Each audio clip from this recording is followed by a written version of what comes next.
어떻게 돌아가신 분에 대한 이해 좀 예의를 표하기도 전에 당연히 이제 그런 부분은 유족분들이 가져가셔야 되는 게 맞지만 네. 이 노인네가 금반지가 큰 게 있었는데 그거 어디 갔지? 왜 안 보였어? 이러면서 이제 찾으시는 거죠.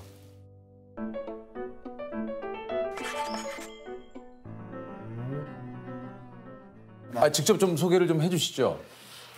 제가 하고 있는 일은 주로 고독사, 자살, 살인사건 현장에 청소를 하고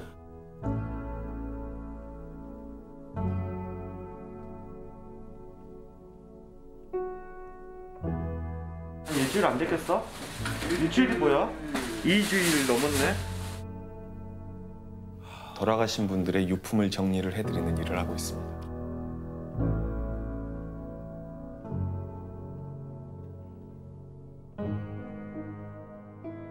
이게 그러니까 진짜 말씀하신 대로 아무나 할 수 있는 청소가 진짜 아닐 것 같네요. 그렇죠. 보통 이제 바로 발견되지 않고 사후 3일에서 뭐 길게는 3달 만에 발견되시는 경우들도 있기 때문에 그러면 현장에 악취도 있고 세균도 많고 그러다 보니까 이제 저 같은 청소 전문가가 가서 청소를 하고 있습니다. 특수 청소를 시작한 지는 얼마나 되셨나요? 10년이 좀 넘은 것 같습니다. 10년 정도요? 꽤 오래되셨네요. 이게 뭐 어떻게 시작을 하신 건지 좀 궁금한데요? 이제 기존에 제가 장례지도사로 장례식장에서 근무를 하면서 예. 장례를 치르시던 어떤 그 따님의 부탁을 들어드리게 됐죠. 우리 그 돌아가신 분의 좀 유품이나 이런 것들 좀 정리를 해달라. 뭐 본인이 출근을 했을 때 아버지가 이제 각혈을 하셔서 돌아가셨는데 장례를 치르고 집안을 정리를 하려고 하니 너무 마음이 아픈 거예요, 자기 자신이. 아버지가 아픈데도 돈을 벌려고 출근을 했다는 게 너무 속이 상한 거예요. 그래서 직접 그런 혈흔을 청소를 하고 짐을 정리를 한다는 게 너무 힘드니까 신에 대한 경험이 있는 장례지도사에게 이제 부탁을 하게 된 거죠. 이게 이제 본인 스스로 너무 내가 큰 불효를 한 거 아닌가에 대한 이런 죄책감 때문에. 그렇죠. 그게 이제 계기가 돼서 이제 오늘날 이렇게 청소업체를 운영하게 됐습니다. 야, 근데 이거 처음 혹시 그 일을 할 때가 좀 기억이 나실지 모르겠는데 이런 좀 그 일을 할 때 좀 두렵거나 혹시 좀 망설여지거나 그러시진 않으셨어요? 그렇진 않았어요. 왜 그랬냐면 장례지도사 시절에 직접 현장에 가서 시신을 수습을 해오거든요. 그러면은 화재 현장에서 돌아가신 분들도 계시고 물에 빠져서 돌아가신 분들도 계시고 그러니까는 이런 식의 변사들을 많이 접하다 보니까 그런 부분은 이제 꺼리낌은 없었어요. 아니 그 특수청소는 이제 의뢰를 어떤 식으로 좀 받게 되는 건가요, 이게요? 보통 유족분들이 뭐 광고를 보고 전화를 주신다거나 네네. 아니면 집주인분들이 연락을 주신다거나 그래서 상담을 하고 이제 진행이 되죠. 이게 좀 그 비용은 실례지만 어떻게 되는 겁니까? 사실 뭐 비용이 많지는 않은데 폐기물 금액에 인건비, 소독비 이렇게 하면 저희가 한 10평 정도 되는 집 청소를 하면 한 200에서 250만 원 정도. 그럼 뭐 한 그 정도 되는 그 규모의 집을 청소하려면 시간이 어느 정도 걸리나요? 7시간에서 8시간 정도 걸리죠. 7시간에서, 야. 네. 저희가 이제 1차적으로 소독을 하고요. 소독을 하고 현장에 진입을 하죠. 네. 이제 간단하게 묵념을 하고 일이 시작이 되는데 모든 짐들은 전량 비닐 포장을 해서 반출을 해요. 아무래도 외부로 나가는 악취를 최소한은 시키죠. 근데 요즘 같은 날씨는 이제 더워서 에어컨들을 틀고 지내시니까 문들을 닫아놓지만 봄, 가을 정도 되는 계절에는 창문들을 열어놓고 그쵸. 생활하시거든요. 네네. 그러면은 이제 냄새들이 원래 다 나가죠. 그러면 이제 동네에서 난리가 나요. 아무리 조심해서 한다 하더라도. 네, 아무리 조심해도 이제 소금 맞는 거죠. 그럼 우리 특수청소부 분들한테 이렇게 소금을 뿌리세요? 뭐 좀 그런 분들도 계시고. 네. 저도 잘은 뭐 경험해 본 적이 없으니까. 근데 그 청소를 하고 나면 몸에 그 냄새가 밴다고 막. 냄새가 많이 배죠. 뱀니까? 네. 뭐 귓속같이 냄새가 나니까요. 에? 근데 이제 그게 그런 냄새가 힘든 것보단 그 주변 사람들의 이렇게 좀 냉랭한 태도가 좀 제일 힘든 것 같기는 해요. 우리 집 앞에 차 대지 마라. 뭐 이런 것부터 시작해서 냄새 나니까 도대체 언제 끝나냐.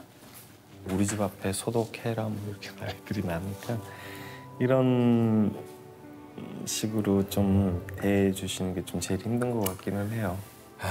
한편으로는 이제 그분들의 마음도 이해는 합니다만, 그렇죠. 예, 돌아가신 분의 마지막 정리하는 걸 조금만 좀 이해를 해주셨으면 하는 또 마음도 또 있는데, 예.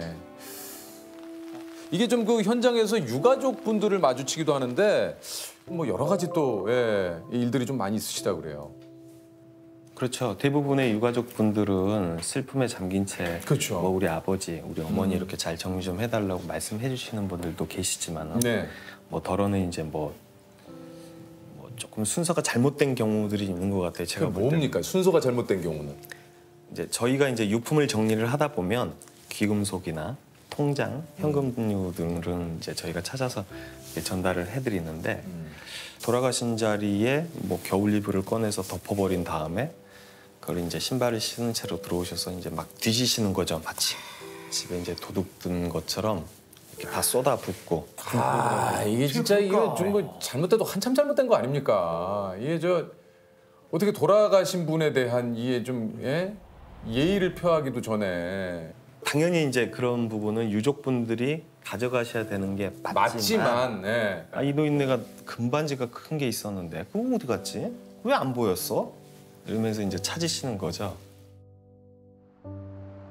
아버지가 전 재산을 자식 한 명에게 물려주고 세상을 떠났습니다. 부산에서 혼자 살던 할머니가 방 안에서 남기고 겨울 옷을 스스로 껴입은 목숨을 채로 끊었습니다. 숨진 지 5년 만에 발견됐습니다. 변사 사건 현장에 발견이 되고 유족을 찾기까지 시간이 많이 걸려요. 집주인이 참다 못해가지고 얼른 현장 청소부터 좀 하자. 여기 사는 사람들이 너무 힘들어하는데 일단 담당 형사가 그럼 현장을 먼저 정리를 해라. 그 부위만 청소를 좀 해놓고 하필 그 청소하는 날 유족들이 들이닥쳤어요. 누가 이걸 청소를 시켰냐. 내 동생이 집이 두 채가 있고 그래서 집문서도 있고 현금도 항상 가지고 사는 애인데 다 찾아야 된다고 나가라고. 막 뒤지더라고요. 막 고무장갑들 끼고 와가지고 다 뒤져요. 결국 그걸 못 찾았는데 이거를 못 찾았네 어쩌네 너네가 책임질 거냐 이게 실갱이를 하고 있는 사이에 여기 이거 액자는 누구 거냐고 할머니 할아버지 사진 찍혀 있던데 누구 거냐고 그랬더니 우리 어머니 아버지 사진인데 돌아가신 지 20년도 더 됐대요. 버리래요. 트럭에 짐을 이제 실어놨더니 이걸 던지더라고요. 그래서 그럼 사진이라도 빼가라고 뭐 하시는 거냐고 그랬더니 제일 큰 누나 정도 돼 보이는 이제 할머니가 야 막내 네가 가서 사진이라도 좀 꺼내와라. 근데 옛날 액자들 보면은요 뒤에 액자 뚜껑을 열면 스티로폴들로 눌러놔 있어요. 근데 그 자리를 이렇게 잘라가지고 아파트 집문서 2개하고 현금 500만 원하고 5만 원짜리로 그걸 딱 넣어놨더라고요. 거기에 개미 떼처럼 개떼처럼 달려들어가고 그걸 가져가고 현장에 가서 보면 마치 도둑 든 것처럼 집들이 이렇게 장롱의 것들 이불 다 꺼내져 있고 막 서랍들 다 열려 있고 뒤집어져 있고 그러면요 유족이 왔다 간 거예요 다. 그런 거를 볼 때 좀 회의감이 좀 들어요. 아니 그 사건 현장과 고인의 그 유품만 보더라도 어떤 고인의 삶을 이제 대충 좀 그려볼 수 있을 때도 좀 있을 것 같은데요.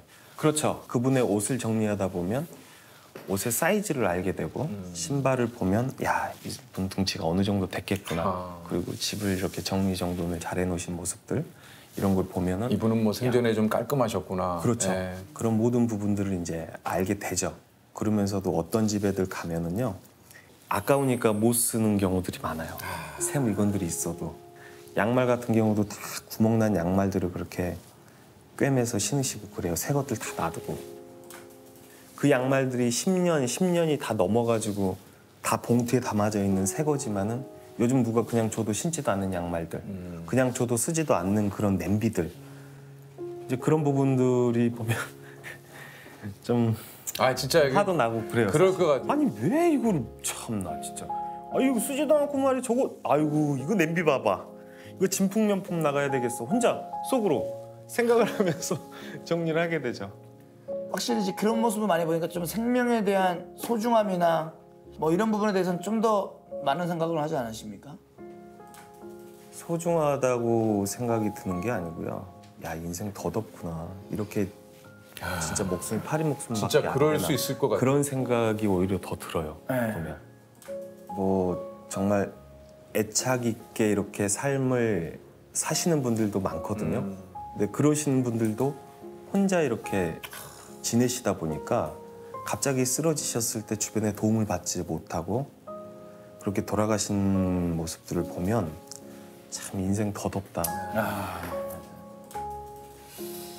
이게 좀 뭐 오늘도 이게 비도 좀 이렇게 슉슉 내리고 또 이런 얘기를 들으니까 한편으로는 또 참 이런 생각 저런 생각이 좀 많이 드는. 예.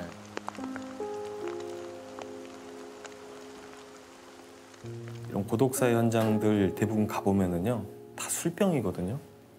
근데 그분들이 할 줄 아는 취미는 아무것도 없어요. 술 마시는 거밖에 없어요. 그래. 우리 주말만 되면 사람들 술 마시러 만나거든요. 불금에. 어디 놀러 가서 그냥 술만 마셔요. 술 마시는 것 말고 할 줄 아는 게 없어요. 맥주 한 잔 놓고 1시간, 2시간씩 얘기도 하고 대화할 수 있는 뭐 그런 분위기가 좀 됐으면 좋겠는데 진짜 삶의 술이라는 게 꼭 그렇게 많이 개입이 돼야 되나. 그래서 저는 이 술을 좀 줄이고 정말 진짜 취미 생활들 좀 했으면 좋겠어요. 이게 참 그 가슴에 와닿는 얘기가 말씀하신 대로 뭔가 취미를 하나 갖는다는 것. 뭐 또 꼭 거창하지 않아도 뭐 하다못해 집 근처를 산책하는 것도 취미일 수 있거든요. 예.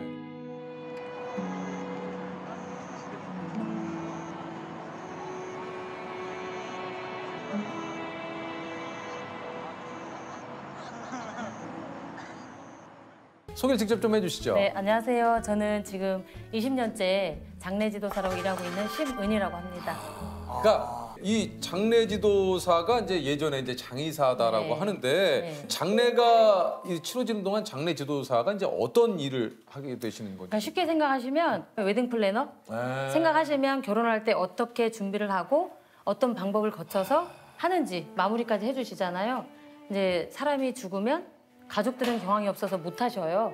그래서 장례지도사가 처음 운명하신 상황부터 발인하시는 아니면 화장장까지 매장지까지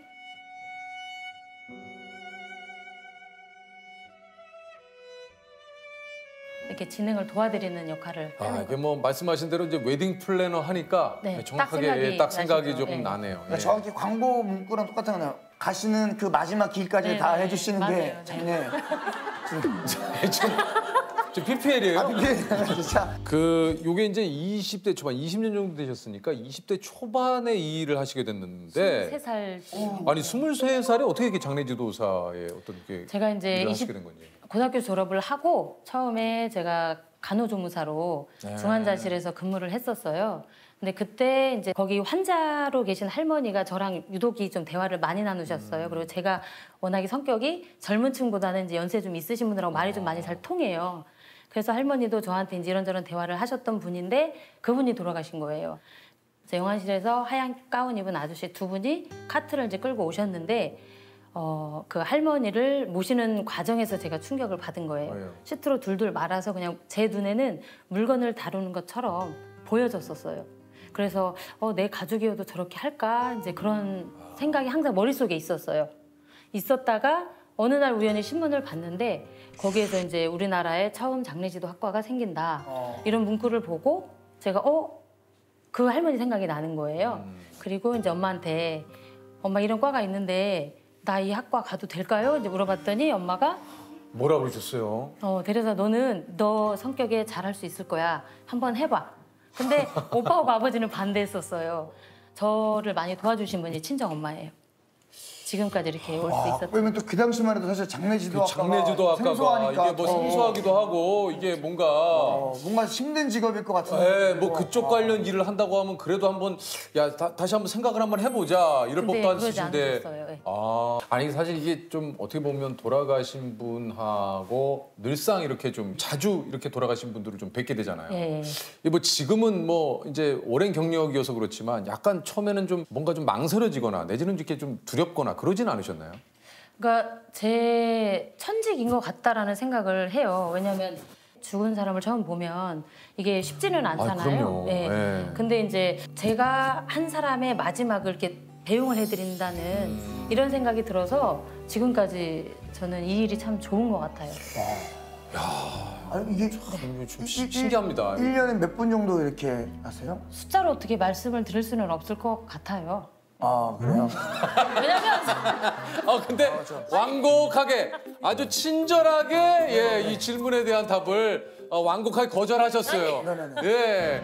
아니 장례식장에서 보면 진짜 가끔 고인께 저희가 이제 이 예의를 인사를 좀 드리는데 그 향을 꽂아야 되는 향로에 꽃을 꽂는다든가, 꽃을 또 이제 거기다 돌린다든가.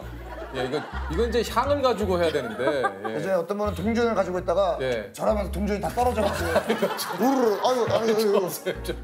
아니 진짜. 혹시 뭐 그런 일은 없으신가요? 우선 기억에 남는 게 이제 월드컵 경기가 있었잖아요. 근데 월드컵 열기가 온 국민이 다 뜨거웠었잖아요. 2002년. 2002년도에. 진짜 다시 돌아가고 싶지만 돌아갈 수 없는. 진짜 네네. 이런 축제가 있나 싶을 정도의 맞아요. 진짜. 장례식장도 예외는 아니었어요. 그랬어요? 네. 부산에서 일을 할 때인데 그때만 해도 전통 상복을 다 갖춰 입으셨거든요. 그 당시에, 천태라고 해서 모자 같은 거에 집으로 이렇게 새끼 하시죠. 하고 이제 밑에도 다 삼배로 된 옷을 입으시고 이제 그 상장이라고 있어요. 있죠. 지팡이 같은 거. 그게 상장이라고. 옛날 상복인데 그거까지 이제 가지고 제가 라운딩 돌다가 갑자기 환호성이 나길래 이제 봤어요. 봤는데 90% 이상이 빈소를 안 지키시고 다 그 로비로 나와서 응원을 하시는 축구 거예요. 응원을. 네. 골을 넣는데 가족들이 그 상장이 응원 도구예요. 대한민국 이러면서 막 그러더니 저랑 눈이 마주쳤는데 민망하셨나 봐요. 저보고 와요. 지금 장례가 문제입니까? 어디서 지금 우리나라 골을 넣는데 이러면.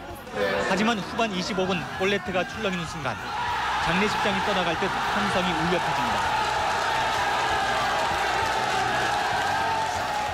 나중에 지금 생각을 해보니까 이제 아마 호상이셔서 그러셨던 것 같아요. 그러셨겠죠. 아니 입관 전에 이제 유족분들께서 여러 가지 또 마지막 인사도 또 많이 좀 하실 텐데 이게 좀 인상적이었던 마지막 인사가 좀 있었어요. 보통 노부부인 경우에 할머니가 먼저 돌아가시고 할아버지가 이제 남아 계실 때, 근데 이제 할머니가 누워 계시는데 할아버지가 먼저 가서 기다려, 내가 곧 따라갈게 이 말을 하면 마치 이제 나도 얼마 안 남은 것 같은 그런 이제. 말을 들으면 좀 뭉클해요. 가슴이 뭉클하고 보통은 이제 마지막 고인분한테 고마웠어요. 그리고 이제 사랑했어요. 말 못해서 미안하니까 표현을 많이 못했던 것들을 많이 표현을 하시는데 그 고인분이 되게 편안한 어머니셨거든요. 근데 따님이 어머님한테 인사를 하는데 엄마 다음 생애에는 내 딸로 태어나 주세요.